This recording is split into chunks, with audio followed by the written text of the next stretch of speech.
Hey guys, welcome back. Today I'm going to show you how to upgrade your old 2G alternator to the newer 3G style alternator here. Now this alternator is 130 amps, but this technique will work if you want to upgrade to the 200 amp style alternator. And all you're really going to need is some connectors and a brand new power wire. Now this truck here is a 1990 Ford Bronco, and I have recently upgraded the cooling system with dual electric cooling fans. And the 75 amp alternator is just not going to cut it. So let's get this upgrade started. So first things first, we're going to disconnect and remove our battery.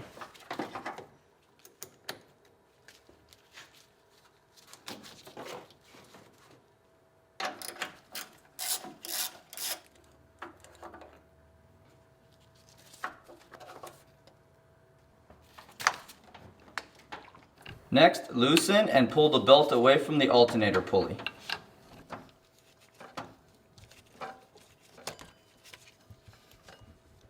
Next, unplug your alternator.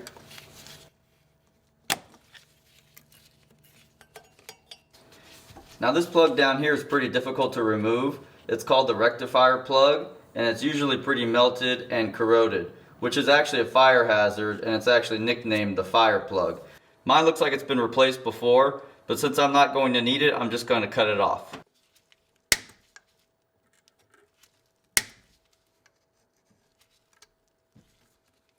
Now it's time to remove the alternator, so remove the lower bolt first.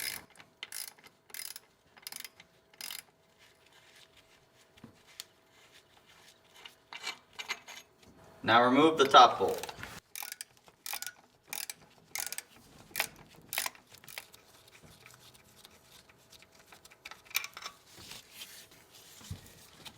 Next, jiggle and remove your alternator.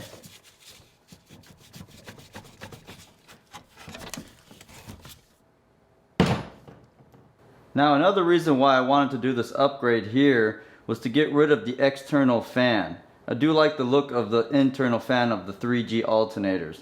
So you're going to get more power output plus a nicer look. Again, this is a great opportunity now to remove your old power wire and upgrade to the new power wire. So remove the power nut here on your solenoid.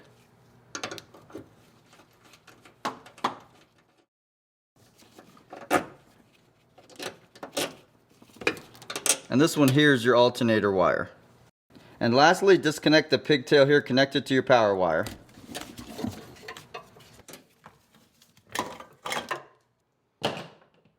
Okay, now this is where it's going to get a little tricky. I am going to reuse some of the factory harness, since it does have a pigtail that connects into the chassis. So I'll just remove the factory harness off the original power wire and attach it to the new power wire. So let's get started on that next. So I have started unraveling some of the 30-year-old electric tape, and you can see here the factory harness is just attached here to the fusible link, which I can just cut that off and attach that to my new fuse. So I'll continue to unravel more of this factory tape here. Now there's definitely easier techniques than this, but I am choosing this method because I do want to retain a factory look.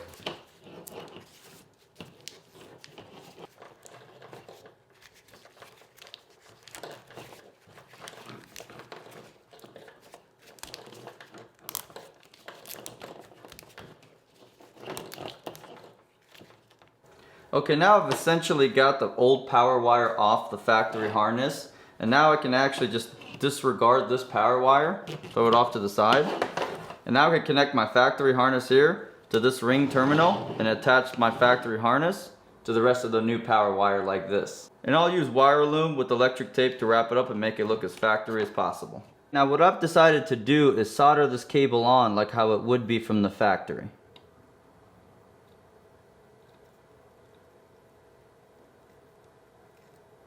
And now I'll wrap it with some electric tape.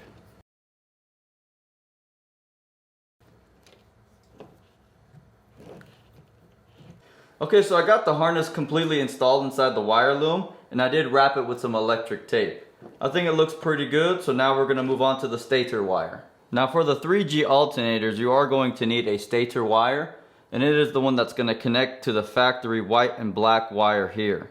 So to do that, I'm going to use this butt connector here. Make sure to crimp it good. And these connectors have shrink tube built into them. And as a secondary precaution, I'm going to use another layer of shrink tube as well.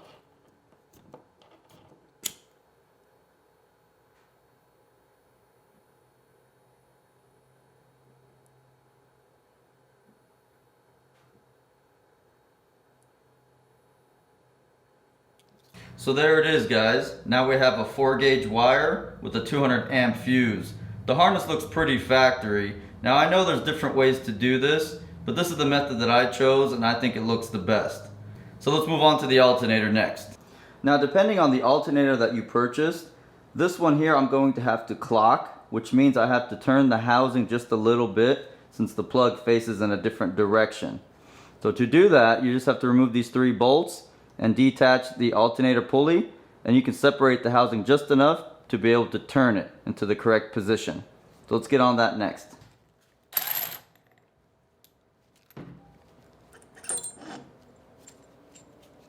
And then remove the 3 bolts from the back.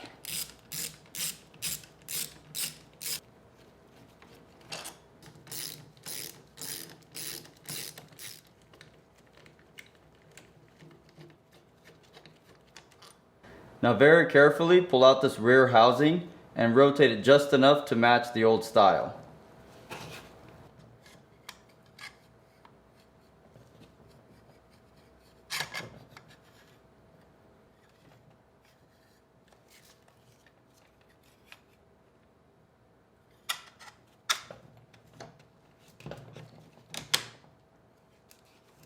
Now install your screws and reassemble your alternator.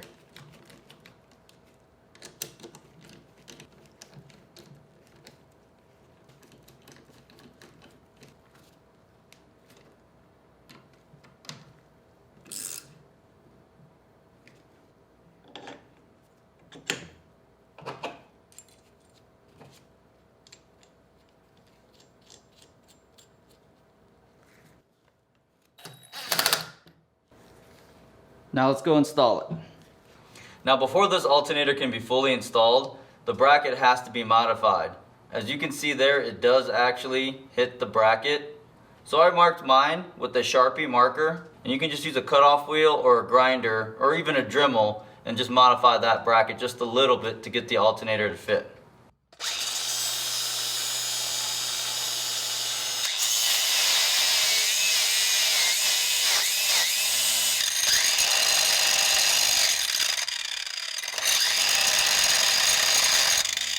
So you can see here, this is the notch. I cut down about 2 inches and into it about 3/4 of an inch. I used a cutoff wheel and then a grinder to smooth out the edges. I think it came out pretty good, so now we're ready to install the alternator.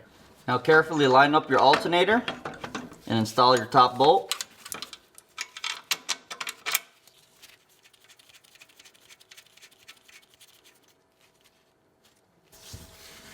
Now install the lower bolt and tighten it down.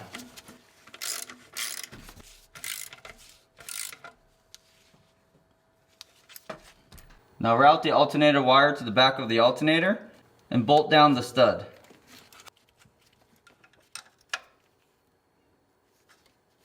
Next, plug in your stator wire and then plug in your alternator. Now plug in the chassis wiring. And now route your power cables.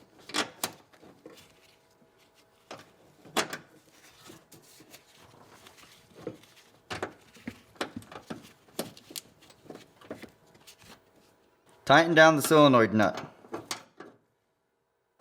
Now I'm going to take this opportunity and install a new belt since my old one was looking pretty tired.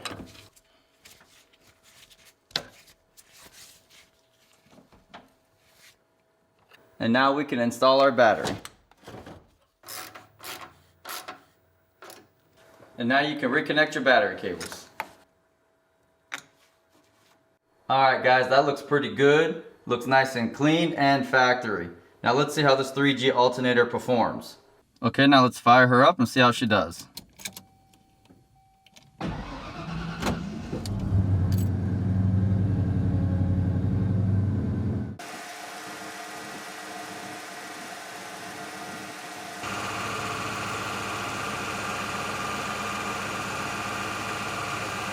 Alright guys, well that alternator upgrade was definitely nice. It gave me a lot more power and much more needed juice.